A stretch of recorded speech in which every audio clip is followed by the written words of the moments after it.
Shalom saudara-saudara yang dikasihi oleh Tuhan. Kita bersyukur kepada Tuhan. Sebagai orang percaya, kita tahu apakah tujuan hidup kita. Tujuan hidup kita adalah hidup bagi Tuhan. Hidup memuliakan Tuhan. Sebuah hidup yang sangat bernilai dan bernilai kekal itu. Salam jumpa dalam program Tuhan adalah Gembalaku. Pergumulan setiap orang adalah bagaimana agar kita tidak hidup berpusat pada diri kita sendiri. Saudara, pergumulan untuk tidak hidup berpusat pada diri kita sendiri adalah hal yang lumrah. Karena dari sejak kita lahir ke dalam dunia ini, memang ada banyak hal yang kita kerjakan adalah untuk diri kita sendiri. Contohnya, kalau kita makan, maka kita makan adalah untuk kepentingan diri kita sendiri, bukan? Ketika seorang bersekolah, maka dia bersekolah adalah untuk kepentingan dirinya sendiri. Jika seorang berolahraga, maka olahraga itu juga untuk kepentingan diri sendiri. Termasuk juga ketika seorang punya cita-cita. Maka cita-citanya adalah cita-cita bagi dirinya sendiri. Jadi ada banyak hal yang kita kerjakan, saudara-saudara, yang kita biasa lakukan adalah untuk diri kita sendiri. Termasuk juga misalnya hal-hal yang kurang baik, misalnya ketika kita tersinggung. Maka sebetulnya kita sedang juga memikirkan diri kita sendiri. Saudara, Tuhan menginginkan kita belajar untuk tidak hanya mementingkan kepentingan diri kita sendiri, tapi juga kepentingan orang lain. Saudara, mari kita membaca firman Tuhan dari Lukas pasal 14 ayat 7 sampai 14. Karena Yesus melihat bahwa tamu-tamu berusaha menduduki tempat-tempat kehormatan, ia mengatakan perumpamaan ini kepada mereka. Kalau seorang mengundang engkau ke pesta perkawinan, janganlah duduk di tempat kehormatan, sebab mungkin orang itu telah mengundang seorang yang lebih terhormat daripadamu.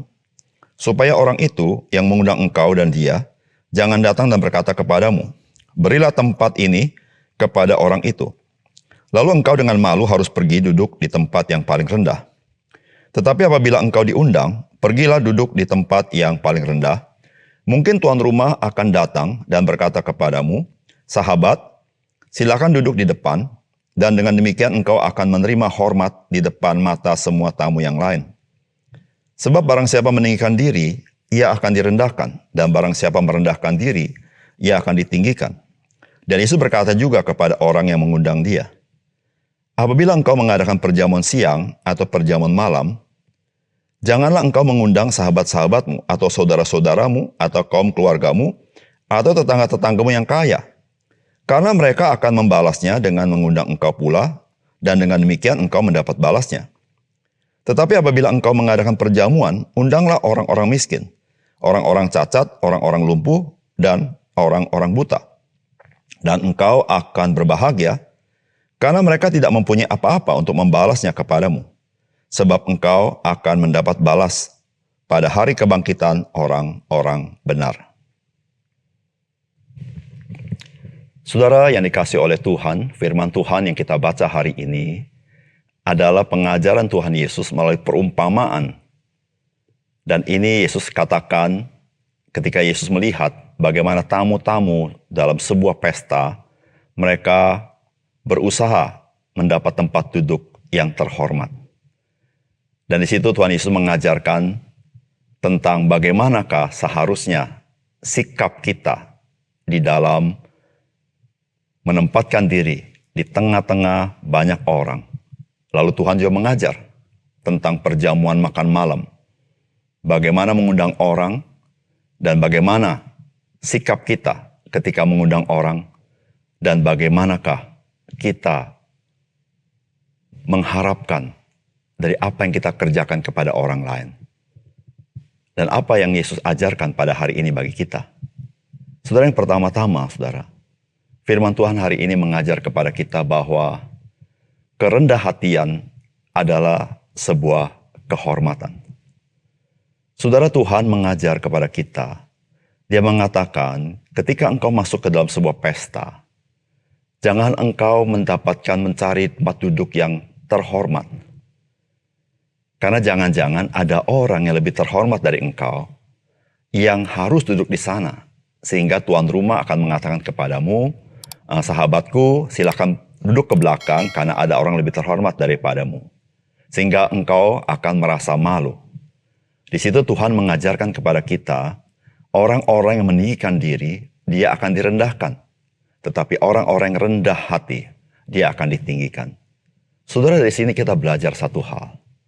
Bahwa sesungguhnya kerendah hatian adalah sebuah kehormatan.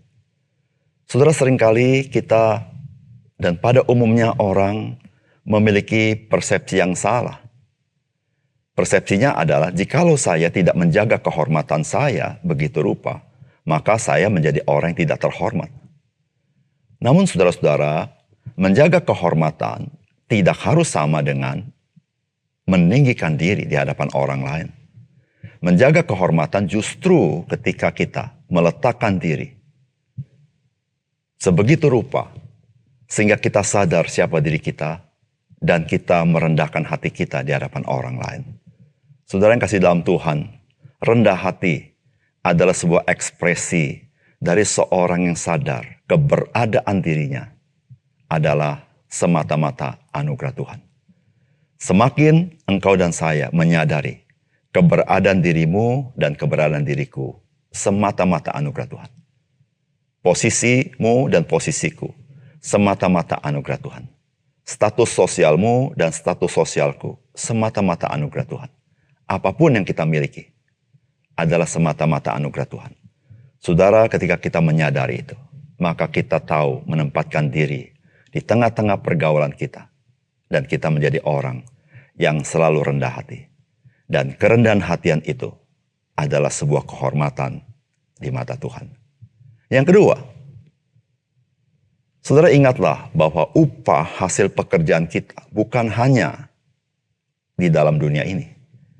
Tetapi juga ada upah yang kekal. Oleh karena itu, lakukanlah segala sesuatu dengan nilai-nilai kekekalan. Saudara, Tuhan Yesus mengajarkan, kalau engkau mengadakan perjamuan makan, siapa yang akan engkau undang? Memang kita bisa undang sanak famili kita, teman-teman kita, tetangga-tetangga kita. Tetapi di sini Tuhan Yesus mengajar sesuatu yang sangat berharga. Marilah engkau mengundang orang yang mempunyai kemungkinan kecil bisa membalas kepadamu. Tujuannya tentu bukan kita tidak mengundang sanak famili kita. Tetapi tujuannya tentu adalah motivasi kita waktu kita mau berbuat baik kepada orang lain. Saudara, seringkali motivasi kita sangat sulit kita duga.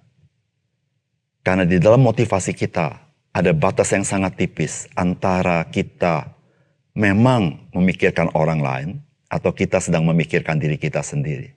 Di sini Tuhan Yesus ingin mengingatkan kita. Ketika engkau berbuat baik, maka engkau lakukan sebagai kebaikanmu kepada orang lain. Bukan dengan pemikiran engkau mendapatkan sesuatu. Dan Tuhan mengingatkan, pekerjaan baik yang kau lakukan di dalam Tuhan, upahnya tidak selalu di dalam dunia ini. Tetapi ada upah yang lain, yaitu upah yang kekal. Nah, saudara yang kasih dalam Tuhan, marilah kita punya hati kepada upah yang kekal itu. Sehingga kita ketika melakukan perkara-perkara baik yang di dalam dunia ini, kita tidak cepat menjadi tawar hati. Karena kita tidak mendapatkan upah yang sepatutnya kita terima. Kita tidak cepat menjadi marah. Mungkin karena perlakuan orang lain yang tidak sesuai dengan harapan kita. Tetapi ketika kita menyadari ada upah yang kekal yang Tuhan berikan kepada kita. Saudara, disitulah saudara kita ada kekuatan untuk tetap melakukan yang baik dan menjadi berkat bagi orang lain. Mari saudara, ketika kita melakukan yang baik di dalam segala hal, kita selalu mempunyai hati. Kita lakukan untuk Tuhan. Dan di situ saudara, motivasi kita dimurnikan. Supaya kita ketika berbuat baik, ketika melakukan yang baik, memang semata-mata kita ingin menjadi berkat bagi orang lain. Mari kita berdoa. Bapa surga, terima kasih untuk kebenaran firman-Mu yang menolong kami mempunyai perspektif yang disegarkan, bahwa kehormatan yang Tuhan berikan kepada kami melalui kerendah hatian. Tuhan, bantu kami belajar menyadari anugerah Tuhan, sehingga kami tahu menempatkan diri tengah-tengah kehidupan kami, bahwa apa yang kami miliki semata-mata pemberian Tuhan, sehingga kami selalu menaruh diri kami pada tempat yang tepat dengan rendah hati. Dan ajar kami selalu, ya Tuhan, ketika kami melakukan apa yang baik, kami melakukan dengan tulus hati, semata-mata karena ingin menjadi berkat, karena kami tahu ada upah yang lain, yaitu upah yang kekal yang Tuhan berikan kepada kami. Biar hati kami menjadi hati yang surgawi, sehingga kami menjadi kuat, kami menjadi semangat, kami tidak pernah tawar hati, dan tidak pernah kecewa ketika kami melakukan panggilan Tuhan yang Tuhan berikan kepada kami. Terima kasih Tuhan. Dalam nama Tuhan Yesus kami berdoa. Amin.